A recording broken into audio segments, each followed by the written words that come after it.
गछिया खतुनवा लुकाइल नन्हकी चिरैया सिहार। काहे के उड़नी रे नील गगनवा आपन पखिया बढ़ा। काहे तू रोई बेटी अखिया भिजवलू। काहे करजवा में पीर। किया बाबू मरले की भैया री गवले। किया दीदी डटली गंभीर।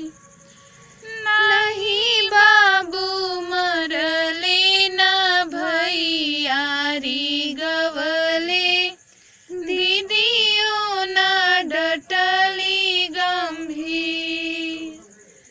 अमवा की डढ़िया पर बैठल केहू घूरी ताकी छेदे शरीर।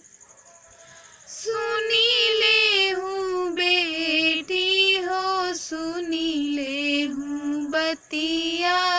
जनी जइहा अमवा की गाय। अमवा की गछिया निठुर निरदैया। बैठल चितवत बा। करे मन मानी डर रजऊ से लागे न। घरऊ निठले बिनु का। चुचवा न मारी तोरी पखिया उखरी है। तनी को रहम नहीं लाग। जगमग अखिया के अन्हरी बनई है। तुरी दी है ठोरवा के नो। हरीली है प्राण नहीं बुझी है दर्दिया।